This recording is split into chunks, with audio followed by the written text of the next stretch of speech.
Straight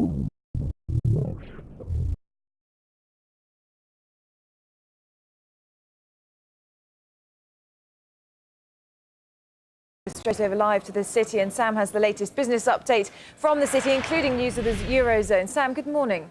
Yes, good morning to you, Charlotte. Well, it's a cliche, but it's a cliche for a good reason, and that's that markets really do hate uncertainty. We were on trading floor on Friday, and we saw the week close the FTSE down 5.5% in just 1 week. We've had lots of things going on with this instability in Greece, instability in Spain, particular concerns about the Spanish banking sector, all of that feeding through to the markets. But this morning we see something of a different picture. We see the FTSE actually up this morning, 34 points, 0.6%. Bank stocks are recovering somewhat from their position on Friday. Let's take a look as well at European markets, because they were being buffeted about by rumour and speculation towards the end of last week. We can see the French index up 1%, all of them in positive territory there. Well, I'm joined now to make sense of all of this, because what we've seen is very puzzling indeed, by Joe Rundle. He's head of trading at ETX Securities. Now, Joe, we seem to be seeing something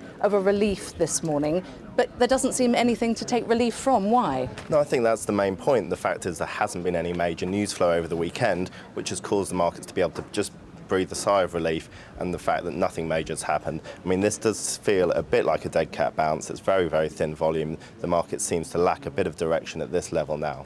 But are we effectively in this position until June the 17th, when we know what's happening in Greece? Yeah, I think there's going to be a very volatile market until then, and everything is going to be about Greece. There's going to be lots of positive news, lots of negative news, but investors really are trying to play this on the short term and looking at the downside risks with the Eurozone. Now, we've really looked as though we were looking into the precipice, didn't we, last week with the Spanish banking sector. There are all these rumours, particularly about Bankia. Is there any update there? Yeah, the Bankier's gone to, it looks like it's going to go to the Spanish government and get £10 billion worth of bailout money. Which they can't really afford. The Spanish government can't afford. So that's putting pressure on the Spanish 10-year yield. That's around above 6% still, which is a bit unsustainable. And UK banks, we're seeing them taking something of a breather today, but I suppose put it in the perspective that they're down to levels last seen in August, September last year. Is there going to be any respite for them in the next few weeks? I don't think there is any respite for the banks. They're being attacked on all sides. Everyone's going to focus on the Eurozone exposure. You've got JP Morgan's trading loss, which is going to put their investment banking divisions into focus. So the banks, there's no real respite. It really is a dead cat bounce for them. And what do you see the next flashpoints being with the Eurozone over the coming week? I think the Spanish are going to start looking at their banks and really have to address that issue, and that's going to become a clearer picture. And then there's going to be the continued uncertainty in Greece. The politicians are really trying to make this a referendum on whether the Greeks want to be in the euro. And just remind us why. I mean, back in September, October last year, when we were in the grips of Eurozone again, we saw wild swings on the markets, 4 or 5% in a day. Why is it only 1 or 2% these days? Are we better prepared for what's going on? Yeah, I think we are better prepared. People are used to these big swings now, but we are at a lot lower levels now. So on the downside, there are some value investments there for the right, if you look at the right sector of the market. So people are focusing on value for the right sectors. And concerns whether or not the Eurozone has enough in its coffers to sort out any situation should it arise with Spain if they need a bailout, or Italy. Yeah, I think the Eurozone is going to be very difficult to firewall an exit from Greece. So, yeah, there is serious concern of whether the Eurozone can afford that. Greece is small, but Spain is the big question.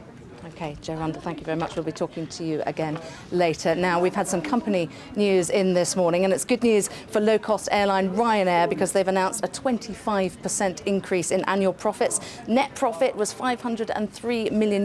That's about £406 million, where the airline said that passenger traffic grew by 5%, but fares, this is interesting for the low-cost airline, rose by 16% on average. But company's boss, Michael O'Leary, who's always got something to say, says that next year is going to be very testing for the industry. I think the difficulty with our forecast this morning is we're the first airline out to go, forecasting for the next 12 months.